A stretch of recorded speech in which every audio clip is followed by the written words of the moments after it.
Welcome to EconCon Presents 2022. This is a space where progressives can come together to take stock of the midterm outcomes and chart a strategic path forward. Together, we can get into the unfinished business of building a stronger economy that truly works for all of us. We would like to thank our program co-hosts, Demos Action, Economic Policy Institute Action, Economic Security Project Action, Fight Corporate Monopolies, Groundwork Action, Omidyar Network, and Roosevelt Forward. And now, coming to the stage, the Executive Director of Groundwork Action, Lindsay Owens.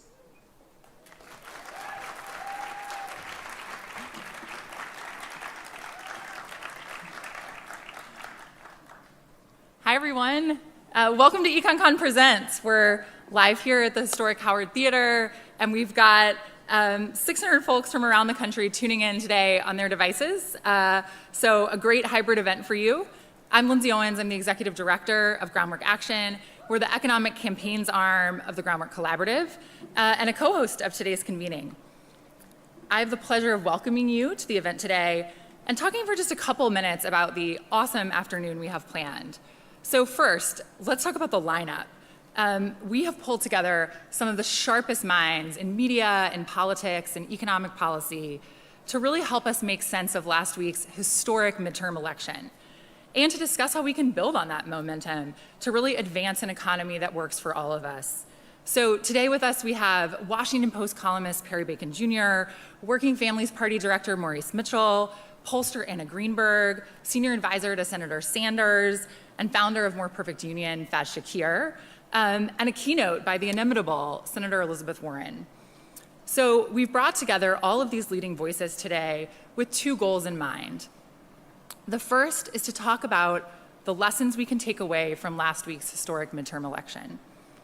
So, candidates across the country defied political gravity and absolutely defied the cynical predictions of Beltway pundits. They rode to victory campaigning for our democracy, for our reproductive rights, and for an economy where corporations pay their fair share in taxes and working families thrive. So we'll spend a little time discussing why the pundits got this one so very, very wrong. We'll also talk about what we can learn from voters who supported progressive economic policies up and down the ballot. We're talking about a $15 minimum wage in Nebraska, a millionaire's tax in Massachusetts, the right to form a union in Illinois, Medicaid expansion in South Dakota, funding for investments in affordable housing, childcare, broadband, and education in places like Texas, New Mexico, Alabama, Rhode Island, and more. Over the last 2 years, you undoubtedly heard a lot from pundits and deficit scolds who warned that so-called overspending would sink the Democrats. Well, the midterm results prove otherwise. Over and over again, in red states and in blue, Americans voted to double down on the progressive economic agenda. It turns out that what we've been saying at Groundwork for years is true. People-centered public investment is needed, it is economically sound, and it is very, very popular. Yeah. People really want a government that takes action for families and communities and not just corporations and the rich. There was one other issue that was supposed to work to Republicans' advantage in this midterm, and that was record high inflation. But Democrats had a plan to curb inflation that resonated with voters, and Republicans had none. According to a new exit poll released just this morning by the team at Groundwork Action and Economic Security Project Action, the message that voters heard most from Democrats on the economy was that large corporations had been raising prices unfairly at the expense of consumers. Voters know corporations are using inflation to pad their profits, and they wanted Democrats to stop it.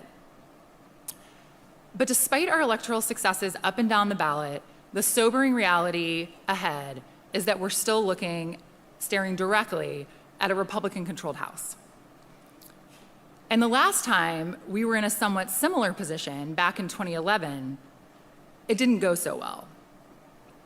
So the second goal today for this convening is to chart a new path forward. We must resist traveling down the path we've been before, to austerity, to sequestration, to deep cuts in the investment that keep families and our economy afloat, or to tax cuts for corporations and the rich. Remember the Bush tax cuts? So these will only further entrench their outsized power over our economy. So no to tax cuts, no to deep cuts in the investments that keep families and the economy afloat.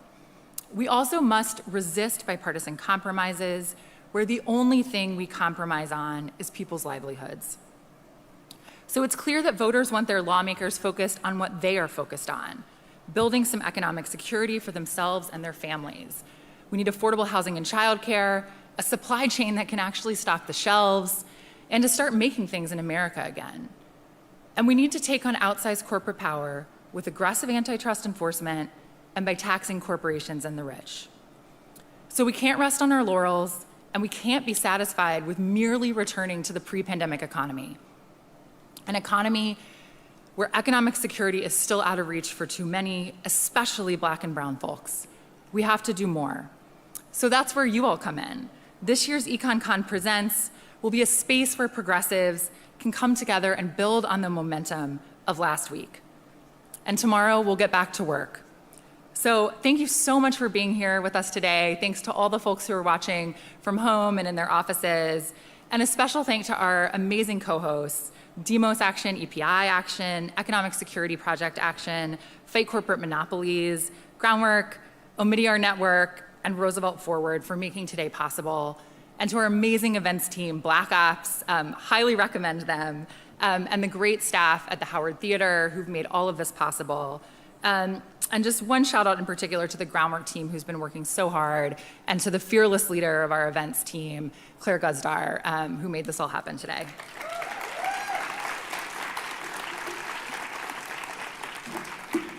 So with that, we're gonna get on with the show.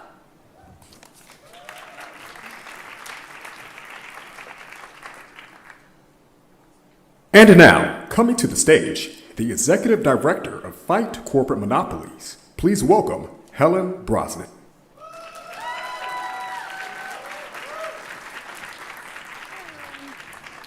Hello. Thank you so much, Lindsay, and thank you, Groundwork, and thank you everyone for being here today and for gathering all of us here today at EconCon. I'm very excited to be with you all.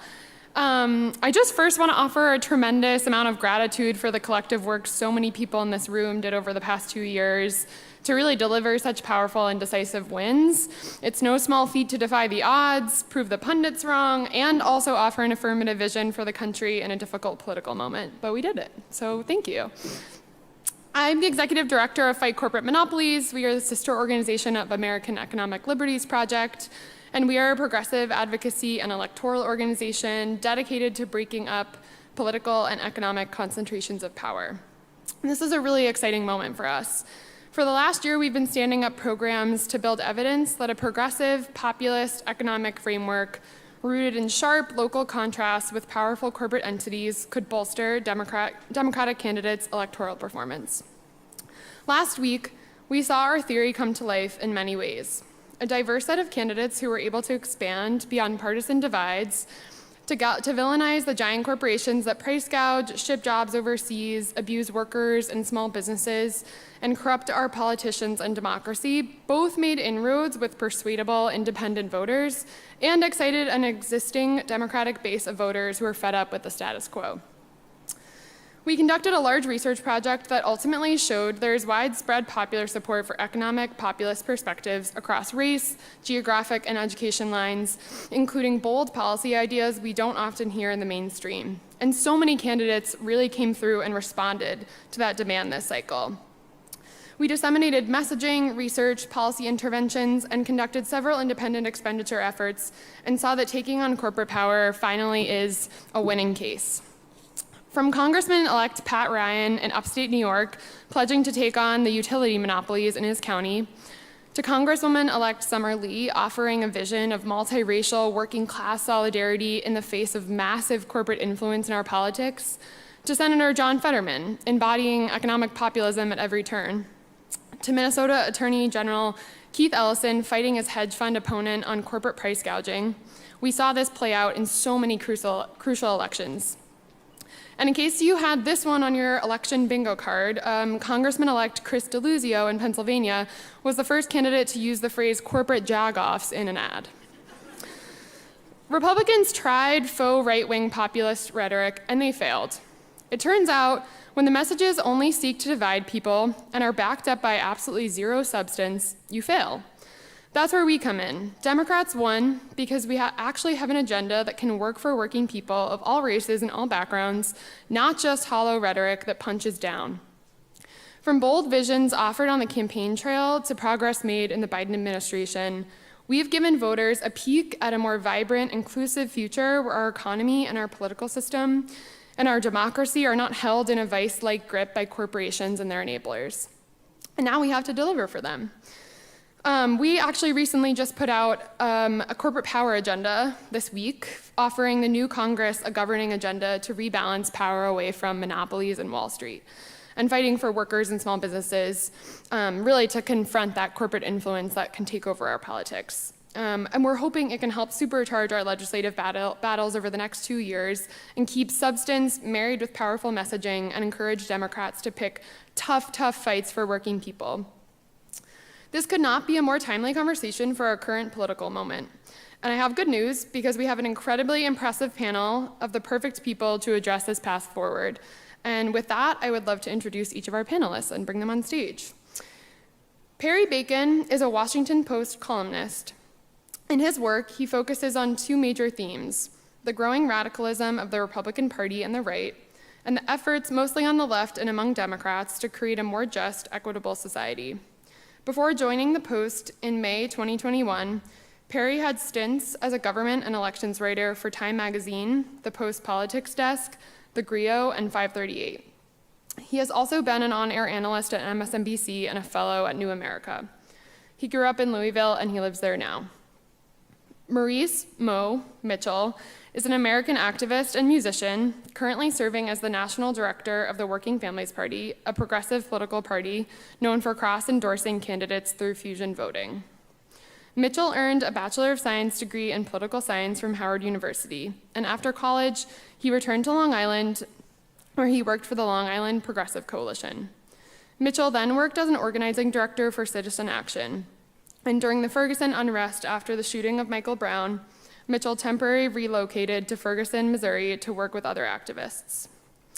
Faz Shakir is an American Democratic political advisor. He serves as senior advisor to Bernie Sanders and executive director of the nonprofit media organization More Perfect Union. Previously, he was a campaign manager for Bernie Sanders' 2020 presidential campaign, an aide to congressional leaders Nancy Pelosi and Harry Reid, an editor-in-chief of the Think Progress blog, and a political director at American Civil Liberties Union. Anna Greenberg has over 20 years of experience polling in the political, nonprofit, and academic sectors. She joined GQR in 2001 after teaching public opinion and survey research methodology at Harvard University's John F. Kennedy School of Government. She was the lead pollster in many successful campaigns, and in 2014 won Pollster of the Year award from the AAPC for her work with Mayor Bill de Blasio's campaign for mayor of New York City. And with that, I'd love to hand it over to our wonderful panel. Thank you so much.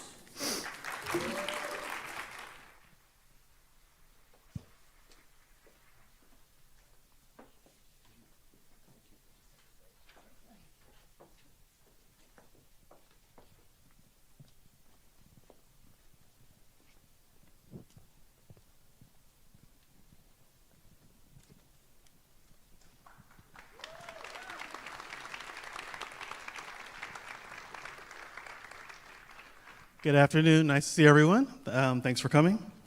So I want to start off with just general takeaways from the three of you about what happened last week, what the results meant, and also a little bit about what your role was.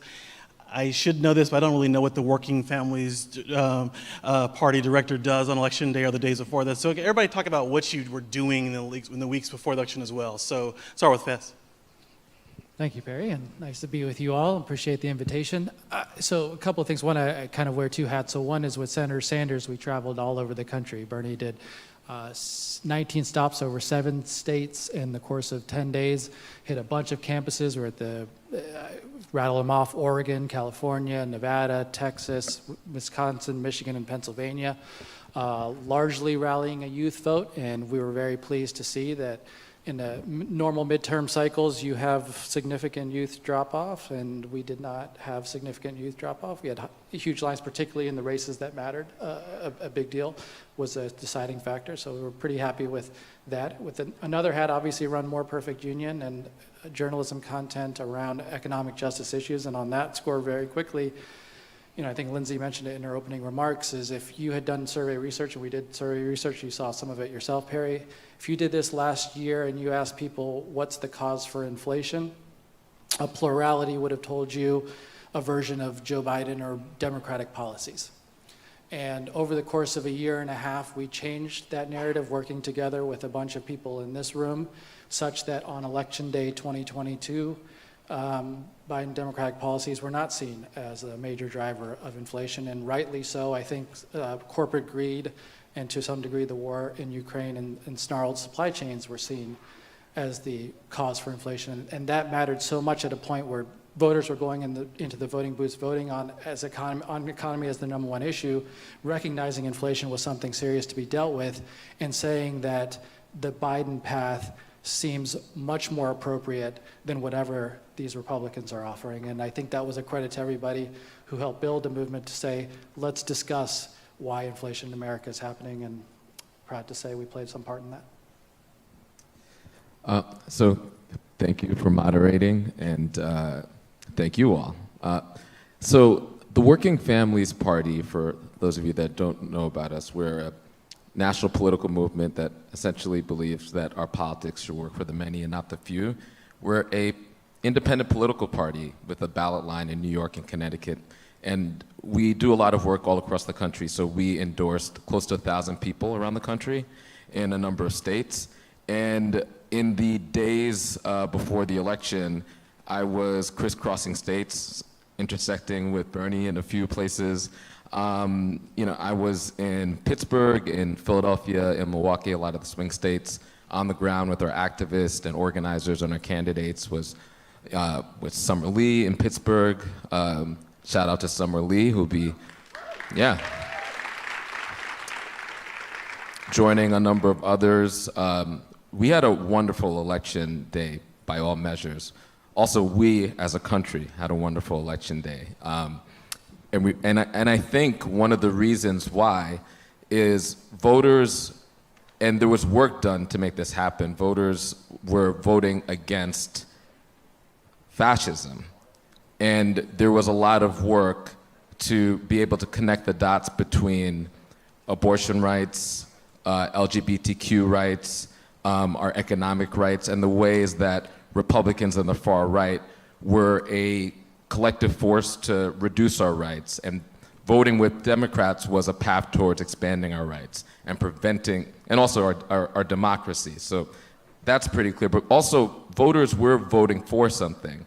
And I think if the Biden administration and the Congress hadn't delivered more than $4 trillion of resources on the ground through the American Rescue Plan and the Inflation Reduction Act and other legislation, I think we would have been in a different place. But we had something when we were knocking, so we hit more than 1 million doors around the country, 5 million phone conversations, 40 million texts. We had something to say. Outside of, the Republicans are scary, we actually had a message aligned with concrete solutions that Democrats were actually delivering on. And then the last thing, there's been a lot of talk about abortion, which is many things. It's a public health issue, it's a gender issue, it is a human rights issue, and it's also an economic issue. The ability for working people to be able to plan their families is a fundamental economic right? As anybody should know, if they're thinking about planning a family or if they have a family, right?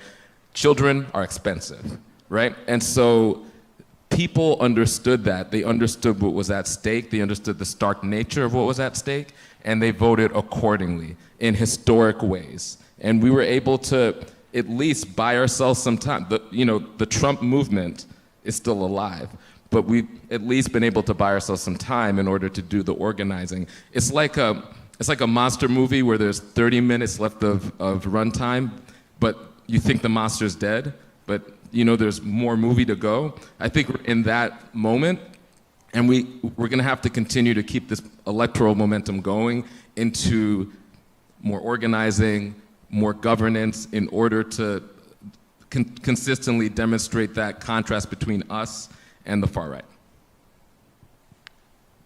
Thank you. It's great to be here. So I'm a pollster, and I spent the last 2 years polling in races across the country.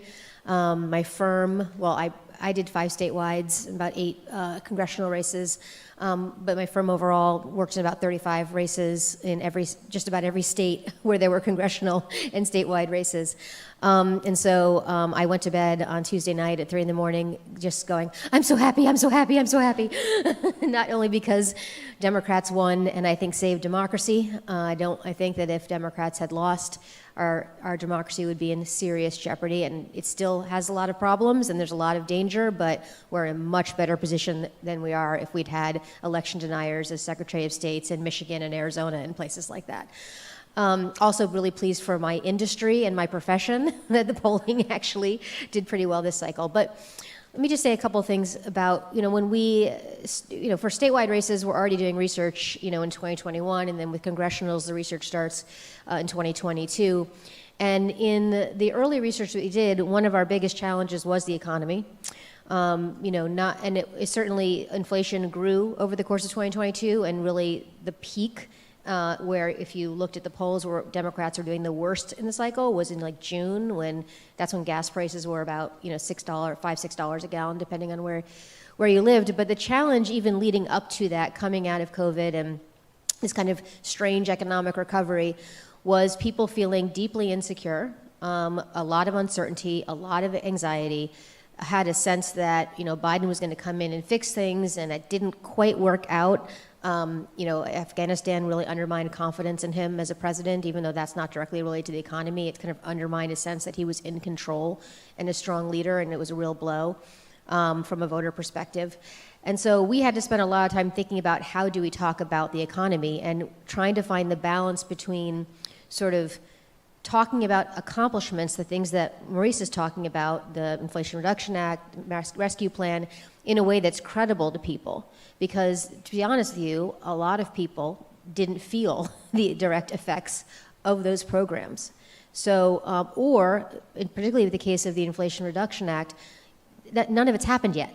Right? The $2,000 cap on out-of-pocket costs for prescription drugs is not happening until next year. Medicare negotiation hasn't happened yet. So the talking about these accomplishments when people don't even feel them yet. And so, you would do focus groups and you'd talk about them and people would say, well, I didn't get that. I don't see that. So how do you talk about it? And we spent a lot of time, and there was a lot of commentary out of Washington about what Democrats should be doing in these different races without them actually going and looking and seeing what we were doing. But in every race I did, we ran ads about the economy, and we did 2 things. One, for lack of a better way of talking about it, we felt people's pain. Right, we had to acknowledge that people were struggling, acknowledge that anxiety, acknowledge that uncertainty. Otherwise, you sound completely out of touch. And then talk about, the economic measures putting in place that eventually will make things better, but not going out there and saying things are better now. And then linking it to a few things, but most importantly, linking it to corporate greed. So particularly around gas prices. As you know, the House passed legislation around price gouging. But I certainly had people running for Senate and governor who talked about it too, even though it didn't pass the Senate and wasn't the law of the land. A lot of discussion about corporate greed, excess profits, taxing excess profits, returning money to folks, but also in terms of prescription drugs and talking about finally being able to defeat, prescription drug companies and being able to force them to table to negotiate with Medicare. So we couldn't say we've lowered your costs right now, but we could say what our values were, why we did it, who we went up against and what eventually it's going to do. I do think going forward, Democrats are going to have to continue to be very careful in how we talk about the economy, because things are not going to get better for people right away. Many of the things in the Inflation Reduction Act, I mean, one of the things that I said to a number of my candidates was, I don't want to put the $2,000 number in an ad, because for most seniors pay less than $2,000 a year for the prescription drugs. And so it's actually a fairly small number of seniors who will benefit from it. So we need to be really careful in talking about what we've done so that we are credible with folks, and that we ultimately, in electoral terms, get some credit for doing that work. So you all hit some of it, but I don't think the terms student loan forgiveness or infrastructure was necessarily used by, I guess you mentioned infrastructure a little bit, but drill down a little more about which economic ideas or economic policies or messages really resonated, and then if you don't mind, which ones didn't. I'll start with Anna. Sure. So I think it's complicated, right? Very complicated, because you have both a very, very strong support for progressive economic policies, but also some resistance to economic policies that benefit, are not linked to work, are not linked, and I'm not talking about this from a moral perspective, I'm talking from a voter perspective and what I hear in focus groups, just to be clear. And so, there are certain policies, like the child tax credit, for example, that, there was some resistance to, right? Even though you poll it and it polls really well, when you're in focus groups and you talk to people about it, there's a conservative perspective around, parents and families are responsible for their children. The government is not responsible. So if you decide to have children, it's expensive. That's something that you sort of own. It's not the government's job to give you a child tax credit. There was also a sense that it went to people who didn't need it. The tension between something that's means tested, but then if it's so narrowly distributed, then it feels like welfare. So I think that the right choice was to have pretty high level of eligibility, but there were people in folks who said, I got the child's credit and I went out to dinner, right? So I didn't need it. And so there are policies like that test very well and are obviously incredibly important in terms of lifting kids out of poverty, but it's really tricky to figure out how to implement it in a way that feels inclusive. And I think a lot of, so I think you have to look at each, and so I think student loans has that same issue, right? Everybody agrees that we have a problem, right? That this debt is bad debt and it hurts our economy and hurts individual people. And people agree that predatory lenders and for-profit colleges are the bad actors here, and people have been duped and screwed. At the same time, you get this, if you give this benefit, eliminating student debt for the certain group, why are only certain people getting it? Or I paid off my loans yesterday. Why is the person today getting theirs, right? And so these are really, really tricky. And so what we found in the campaign world, we didn't really talk about the child tax credit and student loans. We talked about Medicare negotiation for prescription drugs. We talked about insulin cap. We talked about things that were kind of that had a very broad application, right? And very clear, broad, benefit. And I think that's always the tension with progressive economic policy, is how do you make sure the right people are helped by it without it becoming a stigmatized program? It's just always going to be the challenge. Royce.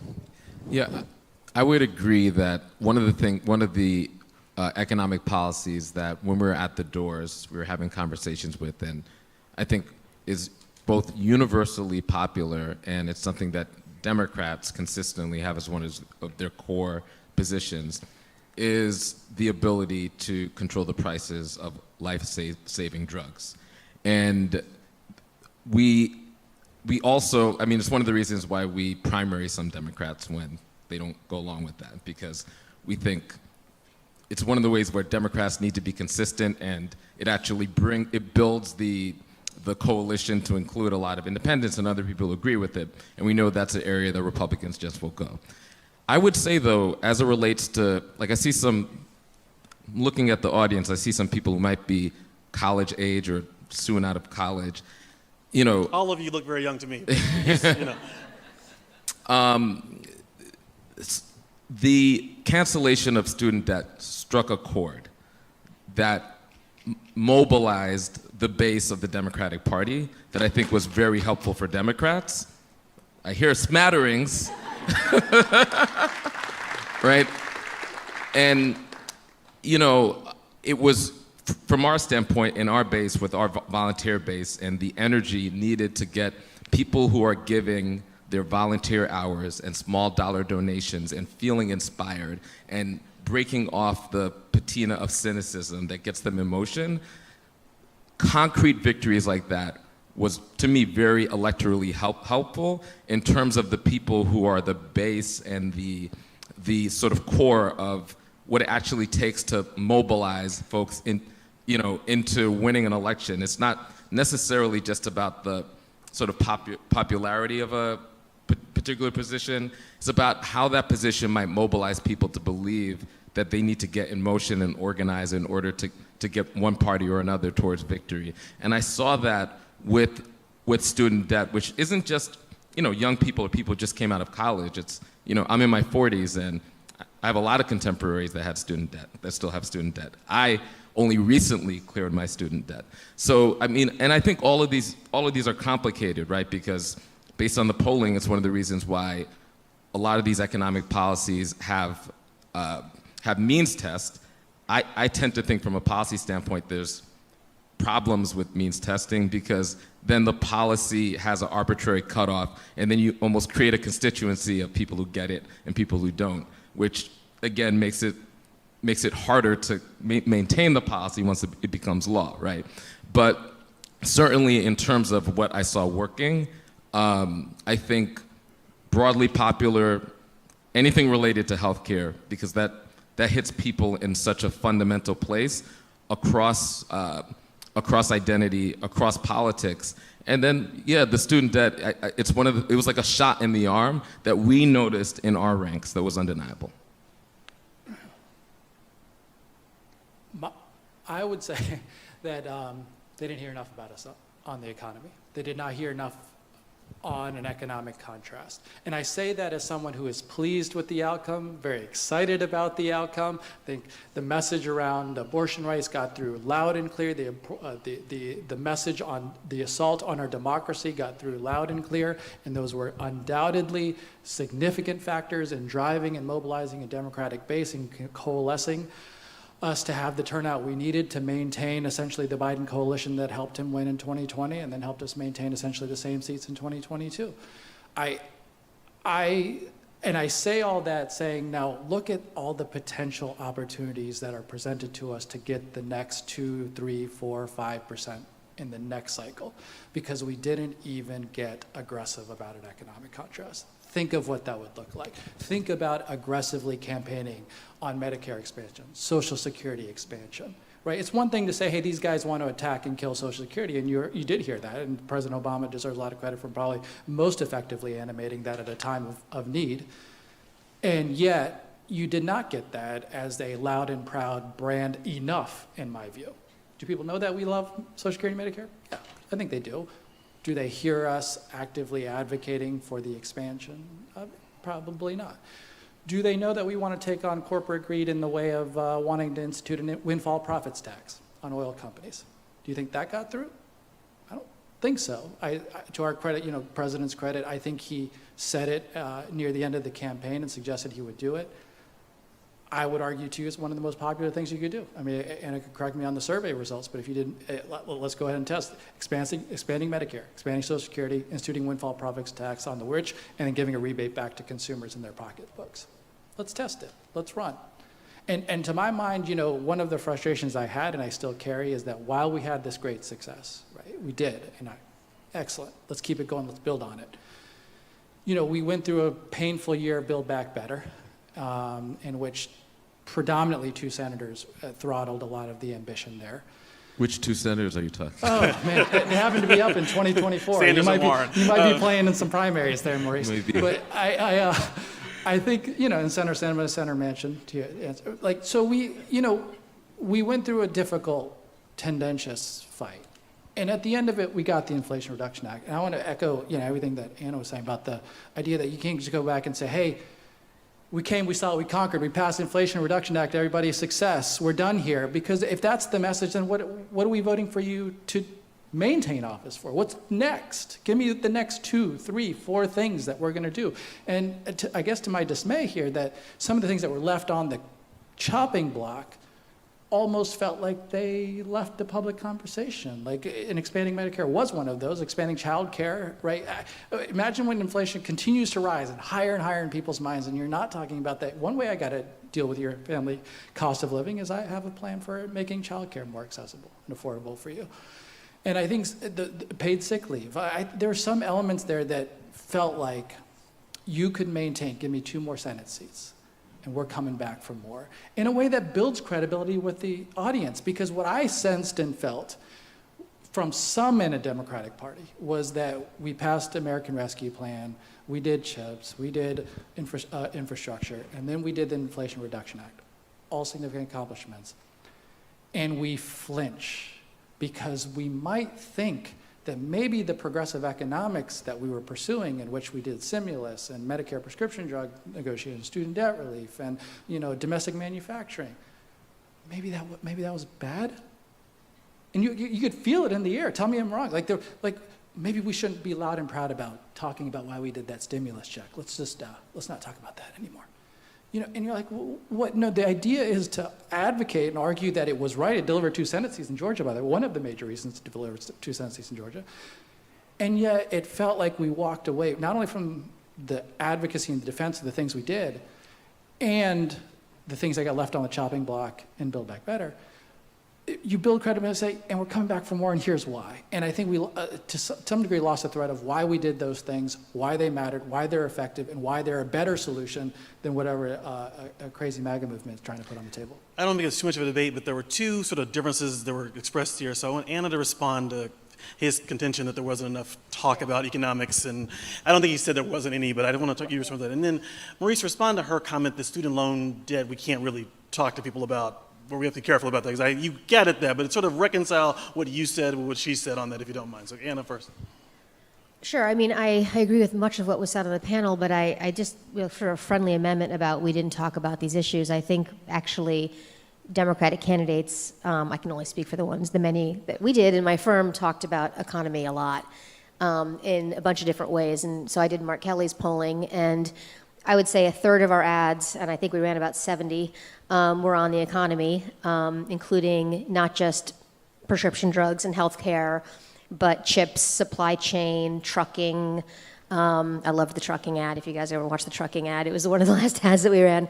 And so, in fact, throughout the campaign, we basically were like, every third ad has to be on the economy. And I think if you go and look at Matt Cartwright, another race I did, about half of our ads were on the economy, same kinds of issues.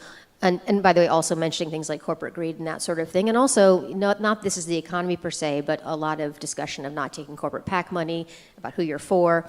And so I would just disagree that we didn't talk about them. I do think overall, we have a challenge building on this and going forward, because while I completely agree that there is a lot more work to do in all of these areas, many pieces of Build Back Better, like paid leave, which didn't happen, need to happen. I also think that we need to be more expansive in our economic messaging and think about a growth message, not just a kind of redistribution message. People where Biden actually has his strongest numbers is on job creation. He's at about 67% disapprove on inflation, and actually about split 50-50 on approve, disapprove on jobs. That's an enormous accomplishment for a Democrat. Usually we lose on who's good at creating jobs. And so, we should be thinking about what does a growth economy look like? What does equitable growth look like?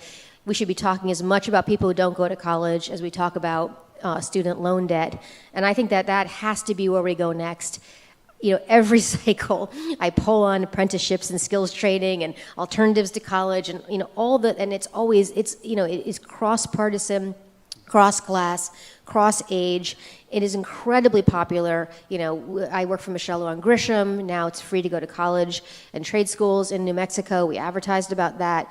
I think that we have to, and we really focused in Michelle Lujan Grisham's race on kind of growing the economy in New Mexico, not just things like spending on education and healthcare. And I think that's where we have to go. So I'm hoping that as we think about what progressive economic policy looks like, especially in divided government, you actually have a whole lot of Republicans who actually support, apprenticeships and skills training and trade schools and free community college. I think that we need to be more expansive in how we talk about economic policy. This is the student debt question. Yeah, sorry. Yeah, I mean, I think all of these issues are complicated, and there's a lot of ways to read a poll. Like, I'm an organizer, right? So the way that I use polling is to get a baseline for where we are, not where we're going, right? That's the work that we need to do through the organizing. And so, for example, we did some polling and we understood that generically Democrats had some credibility issues as it related to public safety and as it related to the economy in some areas. When I read that, I didn't think, oh, all of the candidates that we're endorsing, they should be afraid of their shadow as it relates to public safety and as it relates to the economy. That just helped me understand that we needed to come up with a rigorous, clear, and authentic progressive response that stands on our issues and our values as it relates to those things. And so, to me, any rigorous response in the area of the economy has to talk about student debt relief and how that is transforming people's lives, and other things, of course. Additionally, you know, in order for us to have the outcome that we had on Tuesday, we needed, and Democrats and progressives needed their base to understand that all of the work and the voting and the organizing that they had done last cycle was for some purpose, right? And those concrete proof points in people's lives and the very specific items that the president had ran on and delivered on was a recognition that people in the base who were the millions and millions of volunteer hours that were calling their neighbors and calling and connecting to other voters and turning people out in churches, and that led to these razor-thin margins. It was an element that led to the victory. And so whether or not there's segments of the population that might frown on student debt relief, it doesn't take away from how important it was in mobilizing and energizing people that people like me need to organize. And I also think it's like the intensity and salience of that issue may not reflect in all of the polling in terms of the percentage of people that may or may not be for it in a binary test of whether or not you agree with it. And what I could tell you, and this is more anecdotal, is that there was an intensity that happened. I mean, 26 million people registered for that. I think that demonstrates how intensely people felt about that as a real need, and how that translated into people really feeling, because there was a disconnect and people were wondering at a certain point near the summer, why is it that I vote for Democrats? And I think a lot of that gap was closed by things like the student debt relief and this drumbeat of solutions that people are either feeling in their lives or they're anticipating, and that shifted expectations that helped the organizing on the ground, and I think ultimately helped electoral outcomes. Let me jump. We talked about this a little bit last week. You have Florida passed the minimum wage in 2020. A bunch of states have passed them last few cycles, but all these states are red states. So abortion, a proposal to ban abortion fails in Kentucky. You had Medicaid expansion passed in South Dakota, very, very red. So talk about the voter who votes for democratic or progressive economic policies, but also votes for Rand Paul or votes for John Thune. Who is that person in your view, and can Democrats win those people's actual votes? Perry and I were having a conversation, so he's teeing me up for exactly what he knew wanted to discuss. And I'll jump right off the point that I agree with a lot of what Anna was saying, and I think that, an economy was the number one issue in everybody's mind, so it was the number one issue for the persuasion audience, so of course we had to say something and we had to be talking about the economy. My nuanced, slight difference of opinion is, were we talking about enough in a way that animated a distinction and a difference in the brand of what the Democratic Party is and stands for? I think we've got a lot of room to run on. I think we got a lot of room to make. And it goes right into the conversation that Perry's teeing me up for, which is, where's the audience that we're trying to build towards? And it's a multiracial, diverse, working class coalition across America. And what we know about those working class voters is they voted in Nebraska for a $15 minimum wage. They voted for Medicaid expansion in South Dakota. They are, and even in Arizona, they passed a predatory medical debt law. And, Oregon passed a healthcare as a human right law. I think that there is, in my view, a strong consensus when you do economic justice issues that speak to working class issues that go to 60+% of the American public. And when you're living in that bread and butter, it is our expansion universe. It is our persuasion universe. If we are speaking to people and wanting to get beyond the 50% needed to win an election and to say, how do we get to 52, 53, 54? I'm arguing very boldly for a strong working class brand, party, and definition around these issues that requires, in my mind, and I'm open to other perspectives and thoughts and ideas on it, is that it in some sense, it needs to break through in the audiences and the voters' minds that is what defines a Democrat. That means that there was a fight and a friction that these guys picked against power. They went up against them. I saw it animated before me on the TV set. And when push came to shove, those guys were on my side and those guys were not. And it just means getting a little bit stronger on how we practice politics. The tension in some of these conversations is when we're producing good progressive policy, does it match good progressive politics? And sometimes, in my view, and I think the progressive wing of our party feels like, that politics needs to have fight. It needs to have animation of a fight, and a fight against corporate greed. Are you willing to take it on and show people that we are willing to go up against powerful actors? It goes to the heart of what I believe a Democrat is that you're saying that in a world of many influential powers, and wealth has a ton of power, that somebody has to fight for people. And if all we do here is live and work for profit, we're not looking out for the values of working people who are left behind. So who's going to be willing to take on profit-maximizing individuals, profit-seeking individuals, wealthy individuals? Who's willing to take them on for people? So if it isn't work for the market to provide paid sick leave, who's going to fight for my paid sick leave? If it doesn't work for the market to provide a rural hospital, who's going to fight for my rural hospital, my rural health care? If it doesn't work for the market to reduce student debt, who's going to fight for me? And so while we execute a policy, and I think we're moving in a good and positive direction on progressive economics, I give a lot of credit to Biden, Ron Klain, and the whole team there of just pushing this pile in the right direction. It also needs the animation in the public's mind, that is what defines these guys. Holy cow, these Democrats, they are willing to fight for me and take on power. And I think we got a lot of room to run. And where we have done it well, and I think there's some areas where I feel like this goes into a larger conversation on recruitment of candidates and what type of candidates you're putting up and, how do you animate these conversations. But I'm really happy about Fetterman's rise over the course of a few short years. And even there's a young, talented woman in Washington State who beat Joe Kent in an R+13 district named Marie Glushenkamp Perez, auto repair shop owner. And here she is, wasn't sure she even wanted to run. She gets in the arena, boom, takes down one of the most impressive wins, and here's a working class person. So I think there's a lot of things entangled in everything that I'm saying, but if you had your North Star of what are we trying to do?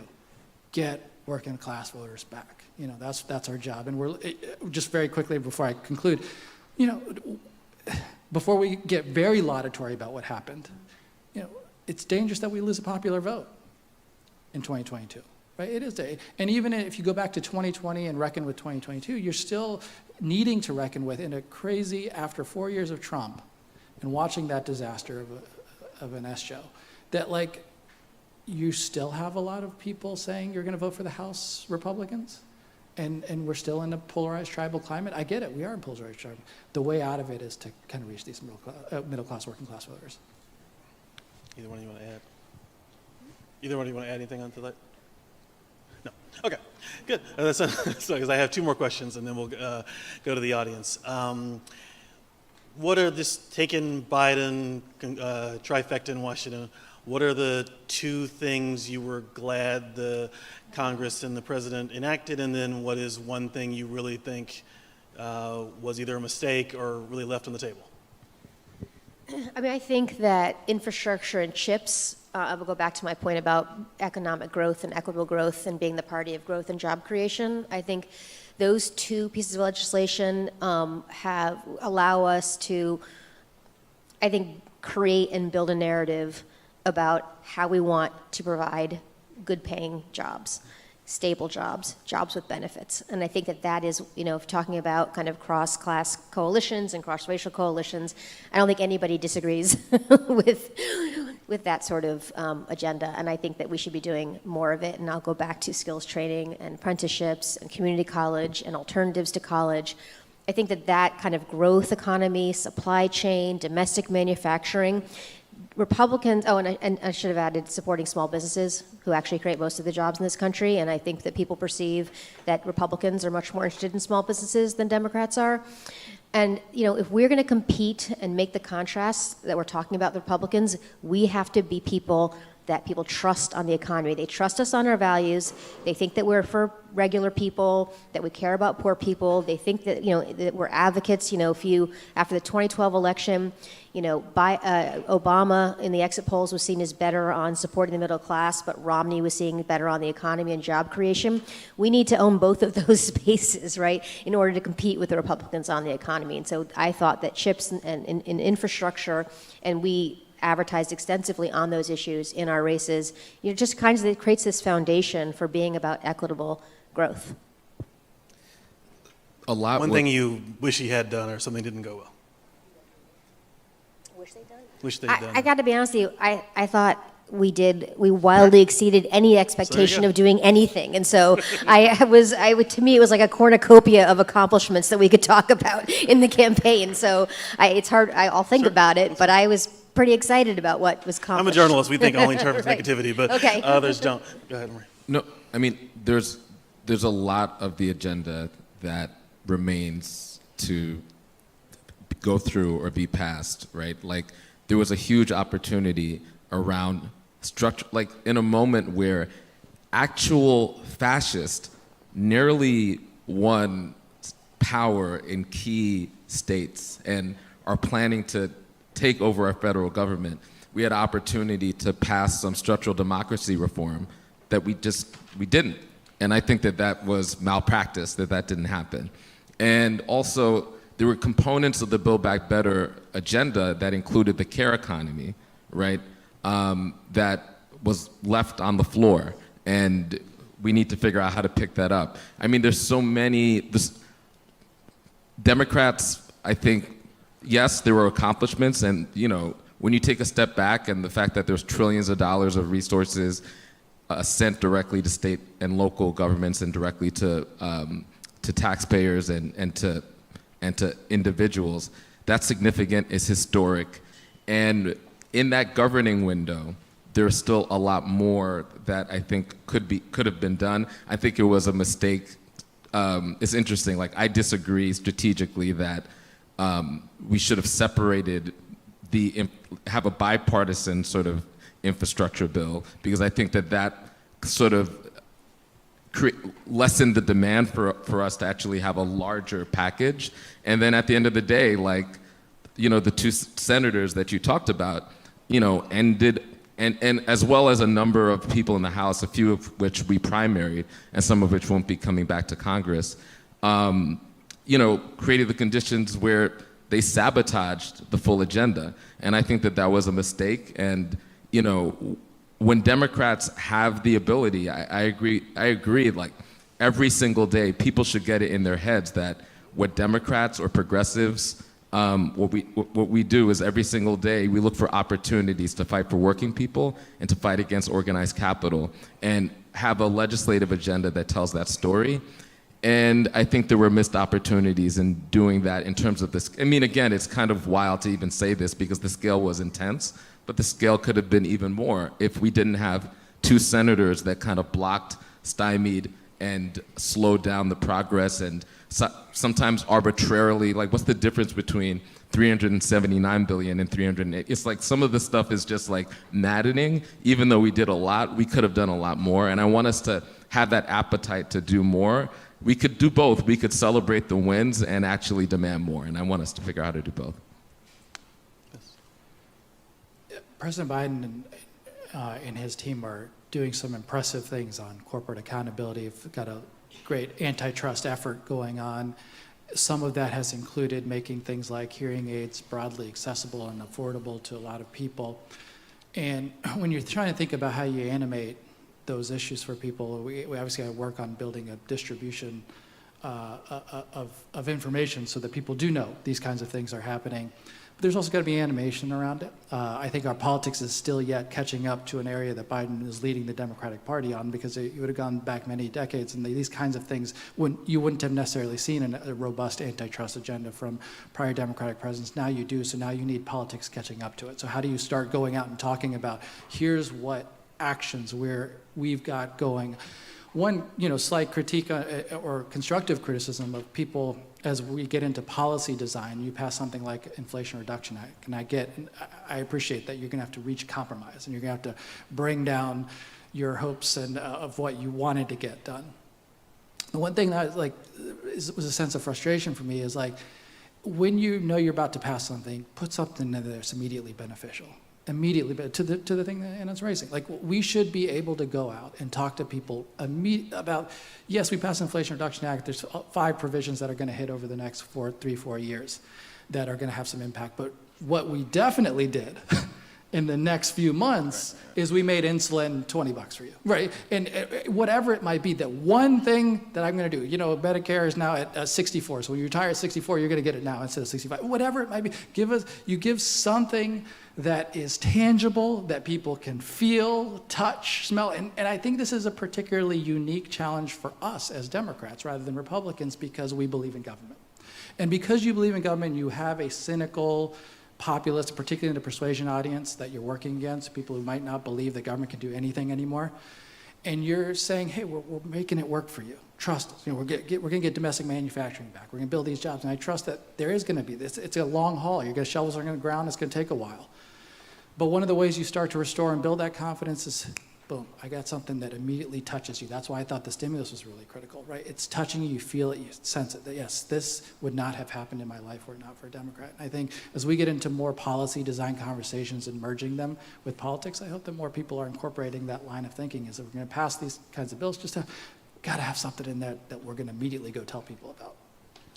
So we have about 10 minutes for questions, so if you raise your hand, we'll find you a mic. I loved if you make a question and not a comment. If you say, I'm going to make a comment, then a question, I'm going to roll my eyes in front of you. So, and also, I failed to ask what President Biden can get done with Speaker McCarthy. So if you can try to incorporate that in whatever the question is, please do that as well. So do you have any questions? Sure. I don't know where the microphones are, to be honest with you. So I can hear you. He's up here. All right, I could just ask here. Yeah, go ahead. People are right. I guess my question would be, I can take my mask off now. Sorry, my name is Jin Woo. I'm here with Groundwork. I have a question about what do you think kind of changed so that President Biden was able to kind of be more forceful on some of these economic policies compared to previous Democratic administrations? Do you think it's just a difference in the context? Do you think there's a difference in the man who occupies the Oval Office? Maybe it's something with... Oh, thank you. Sorry. I just would love to hear your thoughts about that. And what's the path moving forward? Do you feel like Biden will moderate more of his policies or actually go deeper into kind of some of these issues? Feel free to take credit, both of you. But go ahead. I think there's two things: the conditions, the fact that he was president in a moment of intense overlapping crises that required robust public policy from the government and significant investment.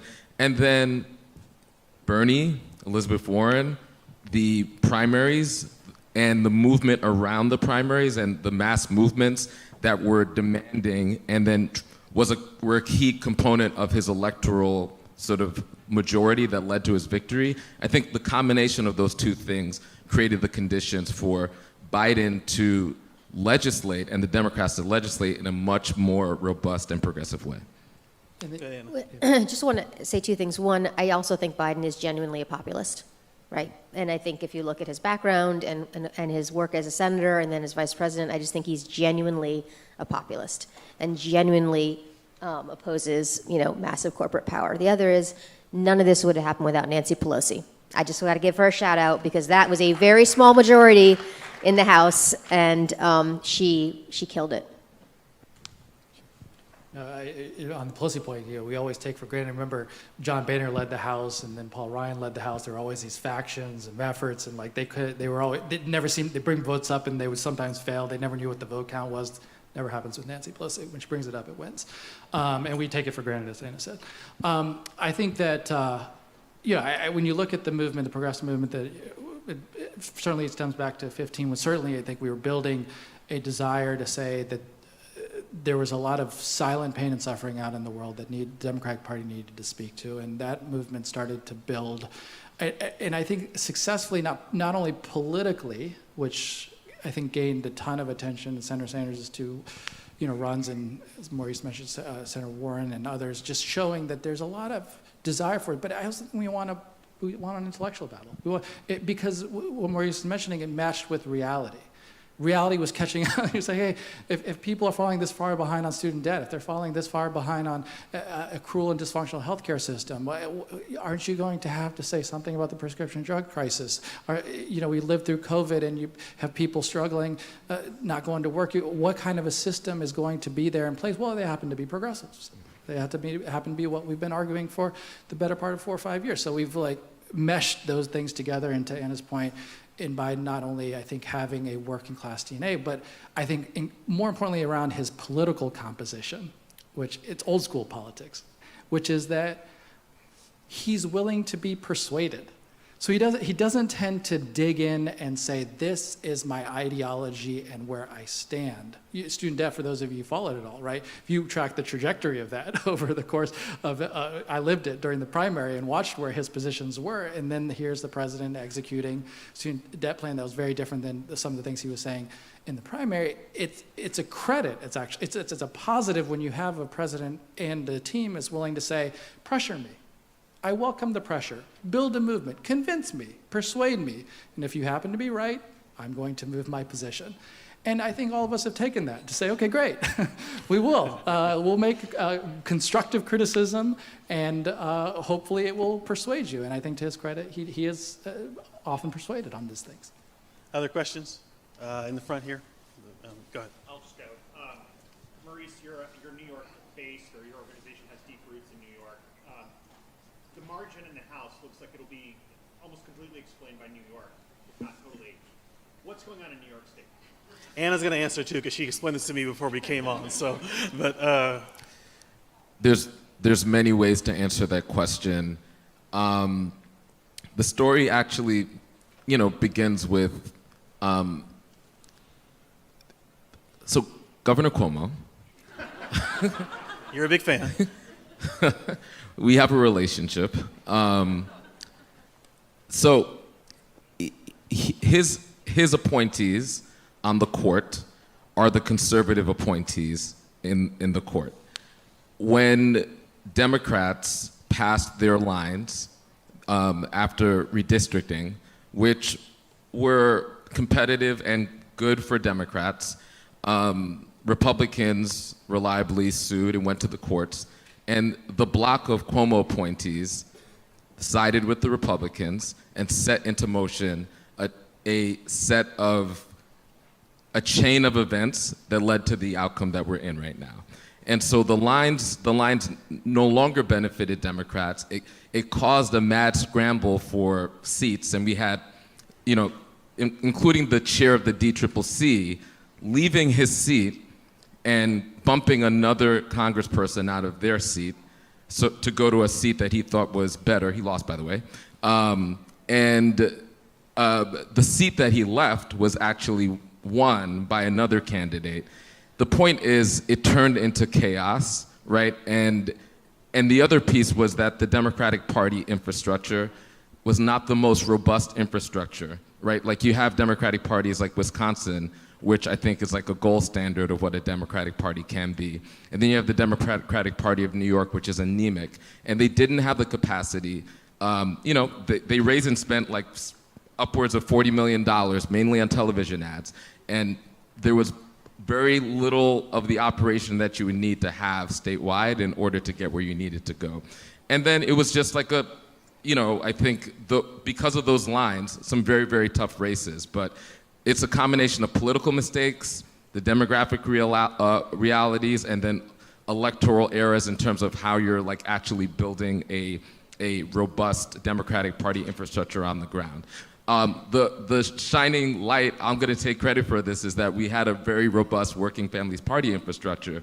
And, Long Island Newsday, which is no paragon of leftist thought, credited the Working Families Party in part in making the difference because we were doing the turnout and the voter contact around the state in order to get Democrats and progressives to come to the polls. So. Anna. So I completely agree that redistricting is at the heart of the losses, but I would also just note that in 2021, especially on Long Island, Republicans swept a huge number of offices, and so people focused on Virginia and New Jersey and the shift there, but there was a major shift in New York. And I've polled on Long Island in all those districts in their various incarnations for about 10 years. It is a light blue, I'd say, / light pink. It is not a super liberal or progressive part of New York. It's very diverse, not just racially, but diverse kind of economically. And there's some very conservative pockets. So it is a part of New York that's actually changing and becoming more conservative. And we see that in prior elections. The other piece is, if you looked at the individual candidates in those races, you did not have the candidate quality issues among the Republican nominees that you had in other places. You actually had very good Republican candidates and arguably some weak Democratic candidates. And then, no question, on-ground organizing and party organization is very weak. But it's also a very expensive place because the New York media market is so prohibitively expensive. It's a very expensive place to actually play in politics. And so what happens is the independent expenditures are mostly the people who can afford to go on broadcast, and they come in late because it's so expensive. And so this kind of late advertising and a really hard place to communicate just makes it very hard to run effective campaigns. It's just a very, very challenging place if you're going to focus so heavily on television. All right, so I'll take the last question myself, and I'm going to ask Faz first. So I wanted to ask, what's one thing Joe Biden should do in the next 2 years? Speaker McCarthy is going to stop a lot of big bills. So maybe you can lay out what is one fight he should have, or one thing, pick a villain he should choose, because of what you're talking about. You've hinted throughout about the idea he should choose someone. Maurice, talk about one thing, bill, executive order. Maybe Anna, you can explain some kind of education policy for non-college people that you think he should do, or pilot or something, because you've hinted at it a couple times. So go ahead. I mean, I start with a lot of the opportunity around economic justice issues that are across the board, I think would put Republicans in an interesting and difficult box, right? So you start with the idea that, McCarthy's going to have chaos on his hands and it'll be fun to watch him deal with it. And you're saying, okay, well, I just need 4 or 5 votes here. Let's see if we can peel some people off and then have a Senate, hopefully 51 votes there to move it through and get it to the president's desk. If that's what you come to every day thinking about, at least legislatively, putting aside executive orders, which I think there's a fair amount he could and should be thinking about. Say legislatively, I still think a lot of the things that I was suggesting politically that were popular to run on in an election would still be popular now. You expand Social Security. Go ahead. Let's have a conversation about it. And you would know that most of the Republican factions will say, we got to save Social Security by cutting Social Security. We've got to da-da-da-da-da. And great, let's have this debate. Let's go. Let's have a wonderful conversation about expanding Medicare. Let entice and invite them into that one, because I think it would animate the differences in a very clear way. And also, not only could you potentially win it policy-wise, but I think you could also just animate it politically for heading into 2024. In addition to that, I think that if you get more technical and you think about the decimation of rural America and places where I think Republicans are crushing. If you go places like Texas and you look at the margins there in rural America, and you look at the Senate seats that are up in 2024, right? They're also back to Wisconsin and Michigan, or Wisconsin, Pennsylvania. To the extent that we could win a Senate seat in 2024, it would have to be in a place like Texas or Florida, right? Those are the seats that are up. We're mostly playing defense a lot of places that you think about some of the geographies, and you're saying, okay, who speaks to the needs? Let's put populism to paper. You claim to be Ron DeSantis claims to be some working class hero. Great, let's go. Let's see us put together an agenda that on, either dealing with corporate accountability, puts it to them, says, hey, who is willing to stand up to big energy regulators hiking prices on you? Who's willing to do that? And I think even one other issue is housing in this country has continued to get more and more affordable and more difficult for so many people across the country. It is Republicans are standing in the way of giving us opportunities to expand affordable housing in this country. So there's some areas that I think could just be interesting and compelling to just animate the differences. Well, if you're talking about an executive order, I just think out of moral obligation to continued life on this planet, I'd love to see an executive order for a climate emergency, right? Just putting aside the politics. And as, as much investments the Inflation Reduction Act sort of was able to deliver around climate, there's still more work we need to do there. I think in terms of sharpening the contrast, anything around political corruption, I think is an opportunity. Those are issues that are widely popular with people across political persuasions. And it sharpens the contrast in a very interesting way. And like really leaning into some of the possible legislation, and this gets really contentious because this is where a lot of Democrats disagree, but legislation that limits, for example, sitting members to their ability to trade on the markets and other things like that. It just creates a very stark clarity again around Democrats and who they're with and who they're saying they're not with. Additionally, I would agree, legislation that deals with people's fundamental material conditions like expanding childcare, right? Which again is wildly popular and, right? It's wildly popular, and I think it'll draw Republicans into a corner where even a lot of people in their base would demand things like that and recognize how that would shift their material conditions, but it isn't neatly within sort of the area in which Republicans generally get to ideologically. And I think sharpening the contrast and delivering things that are popular across our differences are good policy, politics, a good setup for 2024. Real quick, Anna, before you go, just real quick, I was going to add capping credit card interest rates. Very, very popular. You could see it speak to material cost of living. But anyway, sorry, Anna, go ahead. That's good. I mean, actually, I was going to talk about climate too, and I think that is, if you, in the presidential primary in 2019 and 2020, prior to COVID, you actually heard, there was a Green New Deal, and that was framed in a certain way that was attractive to Democratic primary voters, but not necessarily more broadly, which I thought was unfortunate. But climate was, for Democratic primary voters and Democrats, was right up there with, abortion and political corruption as like the top issues. And then you had COVID and it kind of collapsed and everything got wiped away. But we were actually starting to see the climate issue becoming really, really, really important to Democrats. And I think that there's an opportunity to talk about it, not just in terms of the environment and being able to exist as humans, but as an economic issue, and to do it in ways that are very specific to the different circumstances in way it affects people. So do a lot of work in the Southwest around public lands, and you can talk to ranchers about the fact that there's drought and they can't use their land because of climate change, right? Certainly hurricanes in Florida. I mean, there's the natural disasters and the extreme weather that comes from climate change, but then there's also a more positive side around job creation, jobs for people who don't go to college but are still good paying jobs and require skills. So I don't think anything's going to happen. I don't think any legislation is going to pass, to be honest with you. But I think that we need to come back to climate in a very profound way. We were getting there, and then we got set back during COVID, and I think we need to get back to it. This is a great panel. Thank you all for your candor. Thanks for your answers, and thank you all for having us.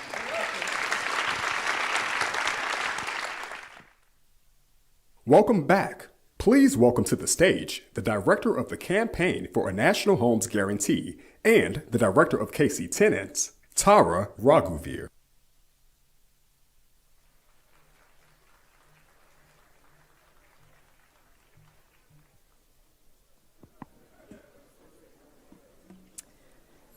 Michelle Piles is a tenant in Kansas City, a mom to 4 kids, Before the last financial crisis, she lived with her family in a place she considered their forever home. The family settled in. They knew their neighbors. Dylan, the eldest son, played shows with his punk band in the basement. In August 2009, Michelle found a letter on her door, a notice that her home would be sold in 30 days on the courthouse steps. The family had fallen behind on mortgage payments after the Harley-Davidson plant started layoffs and Michelle's husband lost work. He picked up some delivery contracts and Michelle took a part-time job, but they couldn't keep up. In 30 days, Michelle had to figure out how to move a family of 6. I had worked and wanted to do better for my family. It was all ripped away, Michelle told me. It made me feel like a total, utter failure. Like millions who lost their homes and life savings a decade ago, Michelle is now a tenant. She rents a small apartment in a low-income complex owned by a corporate landlord. She's heard recently that everyone is in for a $90 rent hike when it comes time to renew her lease. If Michelle's landlord raises her rent $90, she's screwed. She doesn't know where she'll go. I'm tired of survival mode, she said. I can't do it anymore. Of course, it's not Michelle who failed her kids. The failure is a country that treats her home like a commodity, her life like a line item, and her neighborhood like a playground for the profiteers. I'm the director of the Homes Guarantee campaign based at People's Action. The Homes Guarantee is a simple premise. We live in the richest country in the history of the world. We can and we must guarantee that everyone has a home. It's a simple premise, thank you. It's a simple premise, but one that's complicated by a conspiracy of those profiteers who have convinced us that our homes should be treated as commodities rather than guaranteed as public goods. The Homes Guarantee campaign organizes with over 50 tenant-led groups from every corner of the country. This week, we have 100 tenant leaders in DC. On Monday, Harvey, LaMonica, and Amber attended a meeting at the White House, encouraging the president to take urgent action to regulate our rents and protect tenants. Yesterday and today, we're debriefing the year and strategizing about what's to come. And tomorrow, we will hold a congressional briefing on rent inflation, hosted by the one and only Senator Elizabeth Warren. The rent is too damn high. Nationally, median rent is over $2,000 for the first time ever. Institutional investors have consolidated the rental market, driving up rents to maximize profits and colluding to artificially inflate rents by algorithm. The federal government is in business with some of these players, financing their mortgages and subsidizing their bottom line through grants and tax credits. Rents are a major driver of core inflation, and unchecked rent inflation poses a long-term threat to our nation's economic stability. The rent is too damn high. Beyond the economic impact, it's breaking people's spirits, wearing them down and burning them out. Every rent increase is a threat to a tenant's ability to pay for medication, feed their children, and age with dignity. When families are forced to cut back on expenses, cutting back on housing is not an option. The alternative is homelessness. But not all is lost. Tenants are fed up, and they're organizing unions in their buildings and on their blocks. Like Michelle, I live in Kansas City, where I organize with the citywide tenant union, KC Tenants. Thank you. We held our first meeting on February 17th, 2019. There were 12 attendees, including one landlord infiltrator. Since then, our leaders wrote and won a tenants' bill of rights in 2019, took action to block thousands of pandemic evictions, passed tenants' right to counsel last year. We've organized buildings to fix the AC, trailer park residents to fight a new jail that would displace them, and neighborhoods to snatch back tens of millions in tax giveaways to gentrifying developers. Our tenant union now includes over 4,300 members. Just last Tuesday, we organized to win a local ballot measure securing 70% support across our city for a $50 million bond where every single dollar of that money will go to housing that's affordable at rates below 30% of area median income. That's housing at $580 for a one-bedroom and $725 for a three-bedroom. The people did that. Organizers like Janae Manley did that. And nationwide, with the midterms behind us, we saw progressive politics win over extremism. We saw progressive populists defeat election deniers. Spirits are high, as they should be, but we can't stop here. It's not enough to win elections. It's not enough even to pass bills. It's not enough till it's material, till the people can feel the difference in their pocketbook, till regular people can breathe a little easier, till people like Michelle can finally escape survival mode. Fighting for the people is a winning strategy, and no one knows that strategy better than Senator Warren. I tell you about Michelle Piles as a way of telling you about Elizabeth Warren. Senator Warren doesn't know Michelle, but she spent her whole career fighting for her. Senator Warren grew up in Oklahoma with three brothers on what she has called the ragged edge of the middle class, the daughter of a salesman and a homemaker. When she was 12, her father had a heart attack. Elizabeth Warren first learned the meaning of words like insurance and foreclosure from her mother, who would cry at night after tucking her into bed. To help make the family's ends meet, Warren's mother began working a full-time minimum wage job for the Sears mail order catalog department, earning a monthly paycheck of $180 that kept the family afloat, even as most of it was gobbled up by household expenses, taxes, and mortgage payments. An expert in bankruptcy law, Elizabeth Warren dedicated her academic life to understanding why families go broke and how to prevent it. Warren played an instrumental role in writing the Dodd-Frank Wall Street Reform and Consumer Protection Act, enacted in 2010, establishing the Consumer Financial Protection Bureau, which has since delivered over $14.4 billion in relief to 183 million consumers.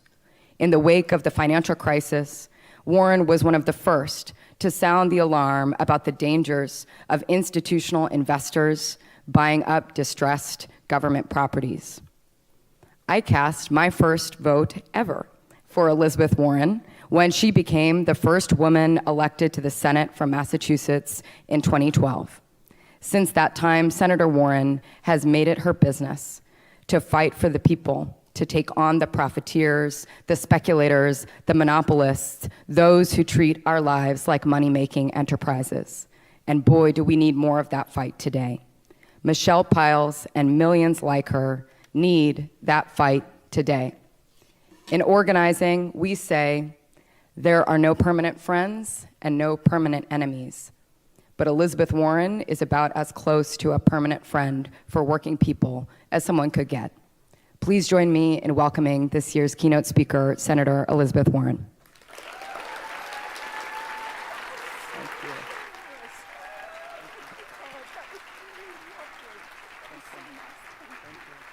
Thank you. Hello. Good to see everybody. Hello, hello. Thank you, Tara. Thank you for the very kind introduction. It is an honor to fight alongside you. And hello, EconCon. Woo! Like, is that a fabulous name? I love this. I am so glad to be here with all of you today. You know, I think of it this way.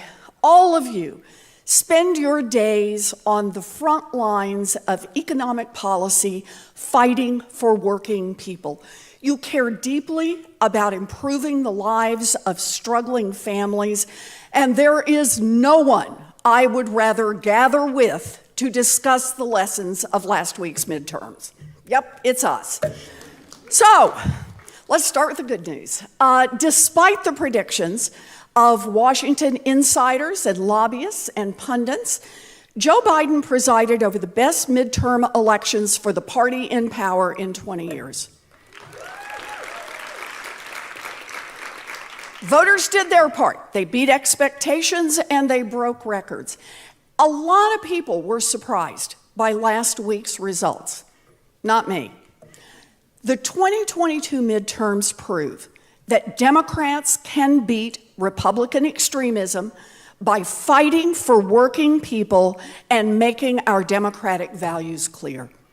And as we face the possibility of an extremist Republican House majority intent on creating economic chaos so they can usher Donald Trump back into office, we should remember Democrats need to do more for American families, not less. Now, last night, we heard from the disgraced former president who used lies and fear to launch another backward-looking campaign. It didn't work in 2020, it didn't work in 2022, and it won't work in 2024. We know how much the press likes to talk about Donald Trump, but make no mistake, lesson number one from last week's midterms is that when Democrats fight and deliver for working people, we win. Go back to November 2020. The minute Joe Biden was elected, plenty of ivory tower economists and a few Democrats urged the incoming president, go slow and go small. But the president ignored them. The president made smart personnel decisions. Instead of surrounding himself with an economic team that believed that government's principal job was to deliver an economy that benefited big banks, well-heeled corporations, and fancy lobbyists who strut around Washington like they own the place, Joe Biden picked advisors and regulators who understood that the goal of his administration was to deliver for working families. And in his first years in office, Democrats delivered direct relief to working people who need it most, and we delivered it fast. We also delivered it alone, without one single Republican to help us.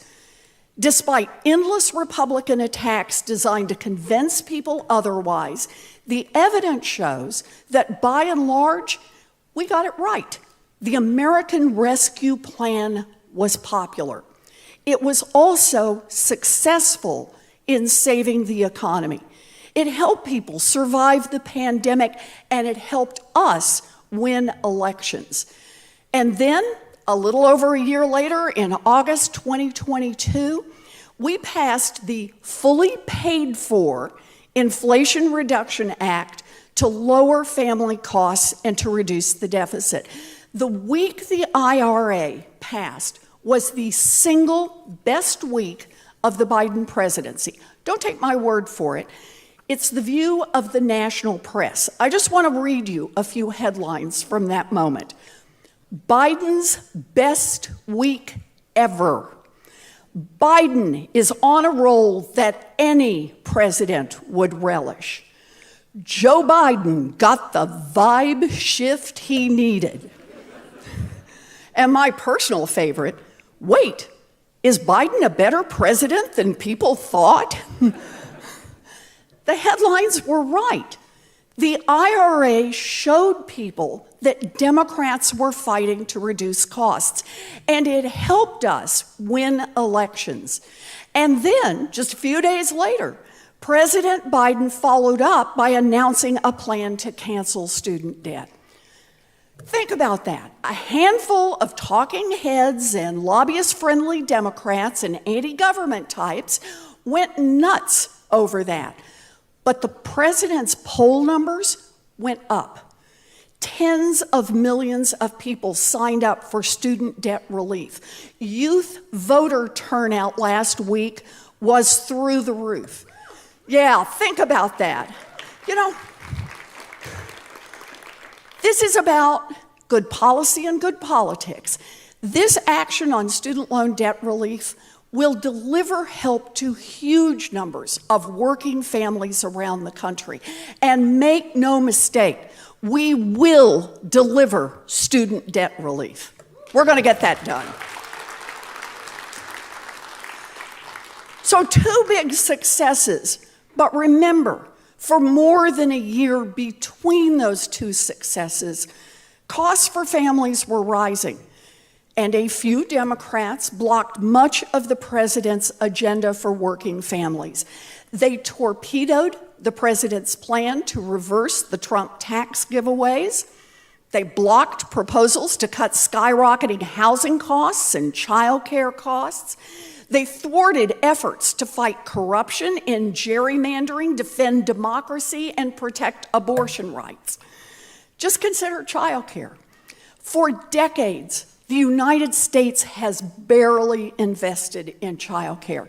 Among the 37 wealthiest nations in the world, we come in at number 35 in our support for children.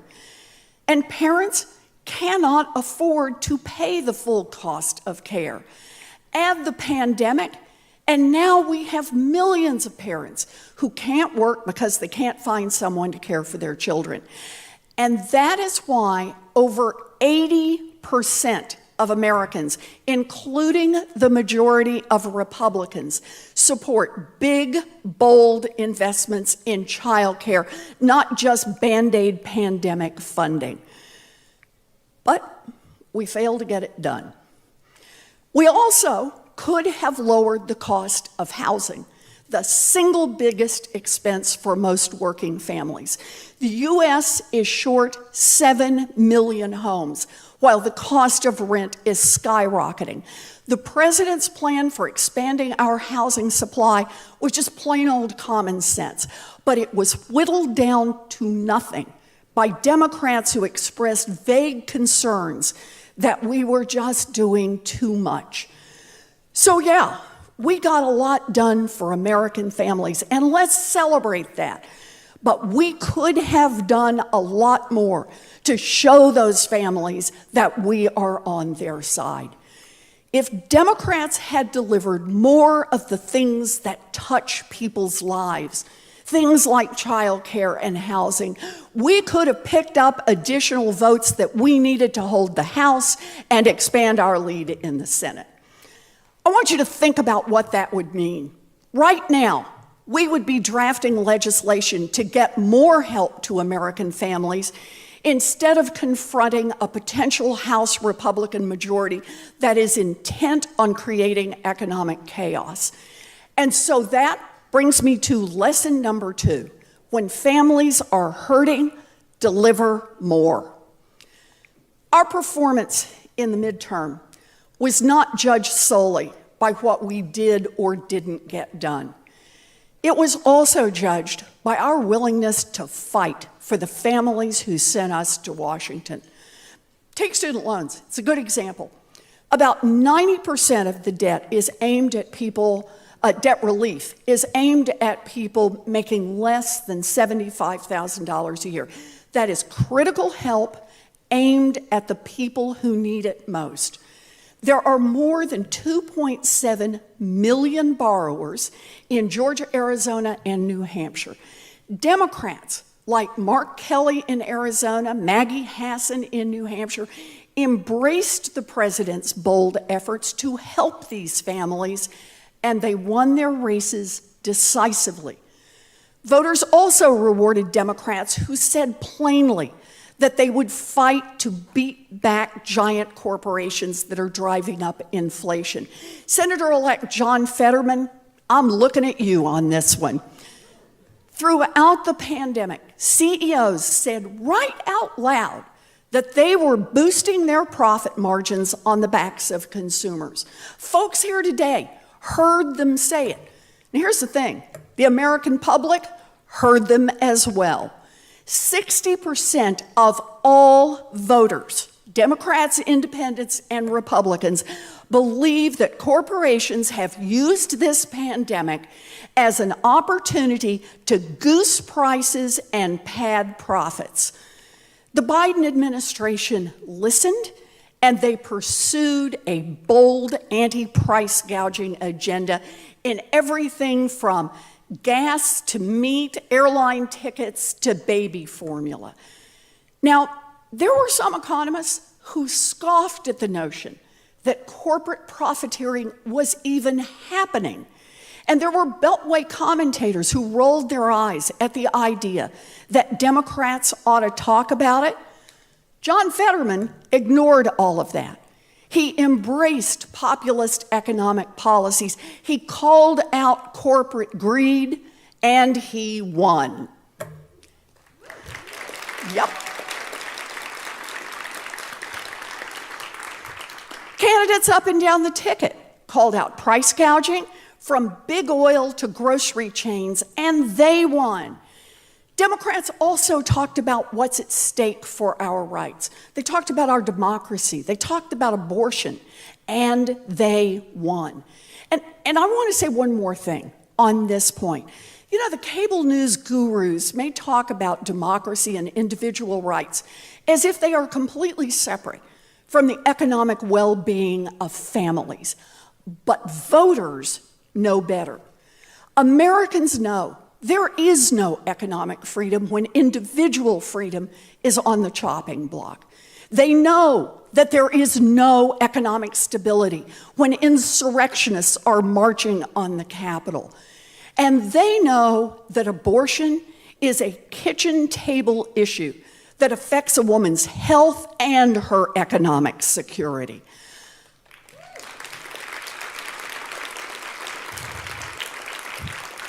And make no mistake, Americans know that they are being squeezed by corporate greed and that they need a government on their side. The election results confirm those views. Across this country, every ballot initiative to protect abortion rights passed. Yes. But take another look, because it passed along with many proposals to tax the wealthy and put money in workers' pockets. And that brings me to lesson number 3 from 2022. Voters expect us to fight for them. They understand that we can't solve every problem in 2 years, but they want to see us giving it all we've got. And if we get a little bloody, then at least no one has to doubt where we stand. Republicans are licking their wounds this week, but they understand what happens in elections when government delivers for families and what happens when government doesn't deliver. Republicans believed that if more families were hurting while Democrats were in control of Washington, the map would look better for Republicans in 2022 and 2024. And that is why every single Republican in Congress voted against the American Rescue Plan and against the Inflation Reduction Act. And that is why Republicans are suing to block student loan relief. It is also why Republicans urged President Biden to renominate Jerome Powell to the Fed. When they couldn't tarnish the Biden economic agenda from Congress, Powell was their best shot to do it from the Fed. And make no mistake, they nearly succeeded in causing enough economic harm to win big last week. It's no secret that I objected to the renomination of Powell to head the Fed. I believe that a Republican Wall Street banker was a dangerous man to run the Fed, particularly if the economic waters got choppier coming out of the pandemic. And now that we are in those choppy waters, Powell has driven one of the most rapid interest rate hikes in our nation's history. And of course, the Fed has a role to play in getting inflation under control. But there is a big difference between landing a plane and crashing a plane. Economists from liberal Paul Krugman to conservative Greg Mankiw agree. Powell risks pushing our economy off a cliff. And pause for a minute. What happens if he does that? Who's going to be most likely to lose their jobs? Not stockbrokers and investment bankers. Nope, they'll do fine. It's going to be the people out of work will be low-wage workers and those already struggling the most with rising prices. The Fed needs to slow down on these extreme rate hikes and remember its dual mandate of price stability and maximum employment.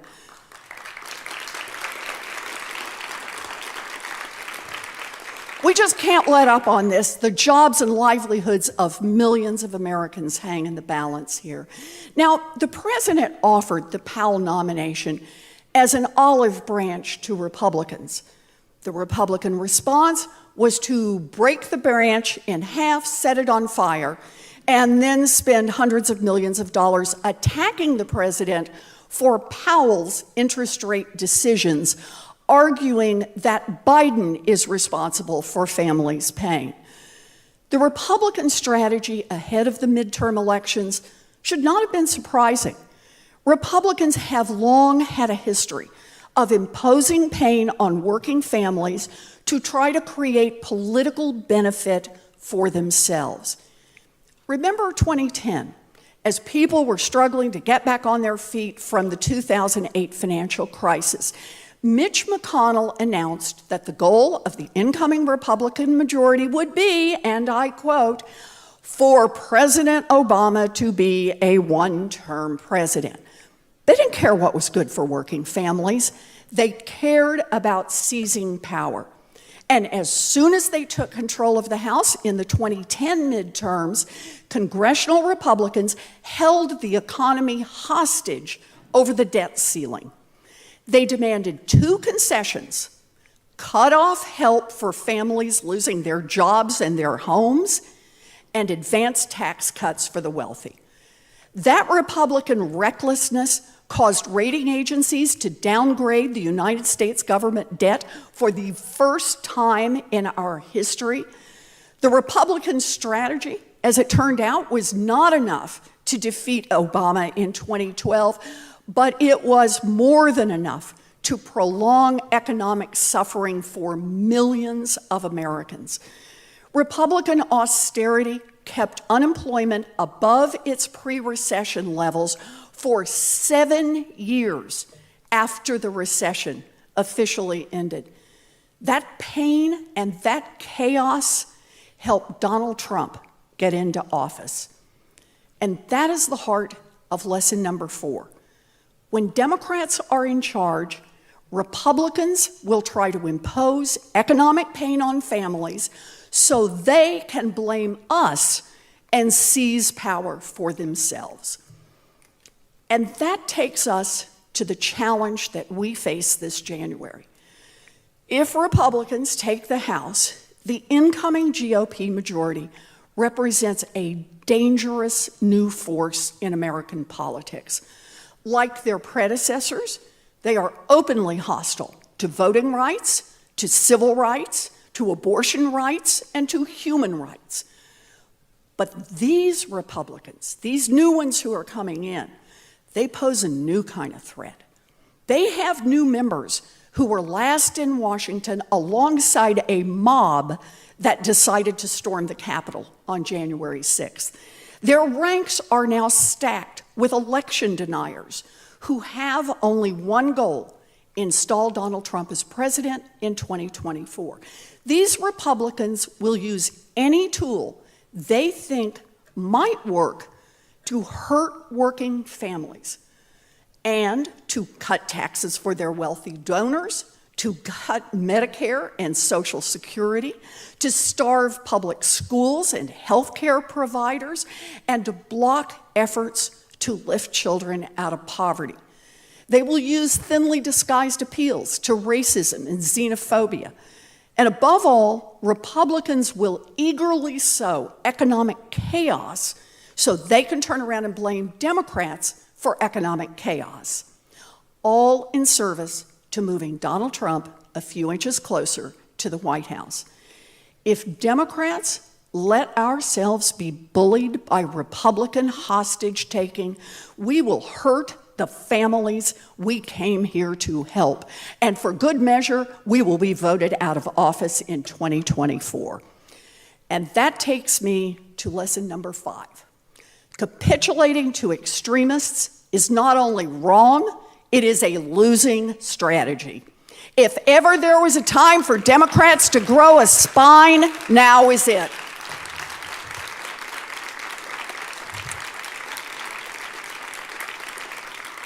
So, Democrats now have 2 jobs. The first is to do everything we can in the lame duck session to prepare for the chaos that is coming if the Republican wrecking crew takes control of the House. We should eliminate the debt ceiling now.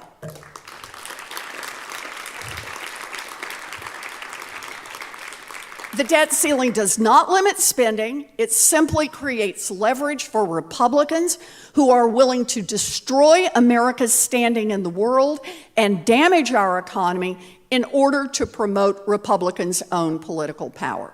The American people understand that. Just remember, back in 2021, Democrats raised the debt ceiling without a single Republican vote. And there wasn't a single Democrat who lost re-election because of it. Second, Democrats should tell our own economic story. It's time to go on offense. Democrats need to get out and tell this story aggressively. Republicans are the party that brought us the 2008 financial crash. Republicans are the party that ran up the deficit with the $2 trillion in tax cuts for billionaires and billionaire corporations. Republicans are the party that is actively working to cut Social Security and Medicare. Republicans are the party that want to leave millions of people shackled with student loan debt forever. Republicans are the party that doesn't want Medicare to negotiate prescription drugs and doesn't want the government to end corporate price gouging and doesn't want to make billionaire corporations pay a minimum tax. Listen to that list. There shouldn't be a single voter in this country who trusts Republicans on the economy.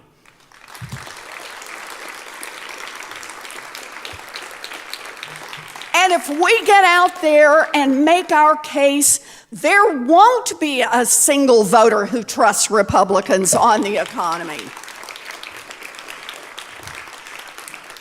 But we need to start fighting back now. Where we can pursue legislative action to help working families, we should fight aggressively. When Republicans try to obstruct and the president can act by executive authority, he must do so. Bipartisanship doesn't mean politicians in Washington agree. Bipartisanship means we deliver what the American people, Democrats, Republicans, and independents actually want and need.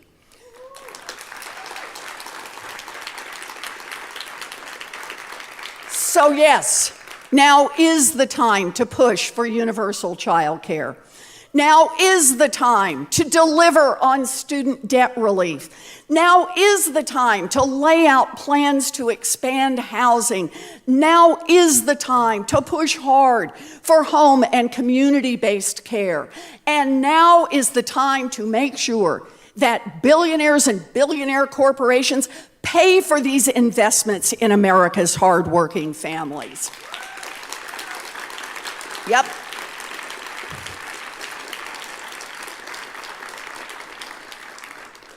Now is also the time to make government a whole lot more sensible. Sensible immigration reform that will help businesses get more workers and treat human beings with basic dignity. Sensible enforcement of antitrust laws to break up monopolies and get real competition throughout our economy. And a sensible understanding about why we need strong unions and why the PRO Act is good for every American worker, union or not.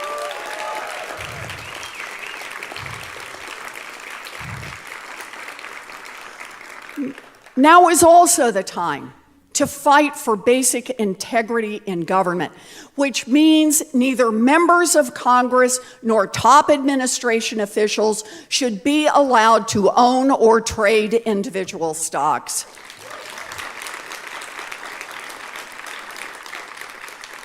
These are good policies and good politics. We should keep our doors open for Republicans who want to work together, but we should be equally willing to call out those Republicans who want welfare for the wealthy and economic pain for everyone else. And we should stand up to the chaos caucus that is willing to inflict pain on the American people because they think it will help them in their single-minded goal of restoring Donald Trump to power. Look, Republicans will fight hard for billionaires, billionaire corporations, and conspiracy theorists. Democrats must be willing to fight even harder for working families. It is an honor to fight alongside all of you. Thank you. Thank you. Thank you. Thank you. Isn't that fun? Thank you. Thank you. Thank you. Thank you so much.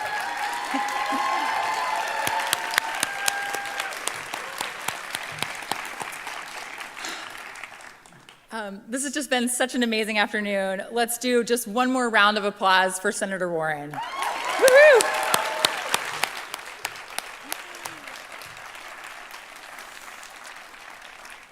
So I do not have a lot to add after such a wonderful panel and just an incredible keynote. But I just want to thank you all again for joining us here today. If you're with us on the live stream, you can keep the conversation going online at #EconCon. And if you're with us here at the Howard Theater, I have great news, which is we're going to have a happy hour upstairs shortly. So mingle down here for a bit, get the happy hour ready, and join us upstairs for drinks. Thank you all so much for coming, and let's get to work on this tomorrow.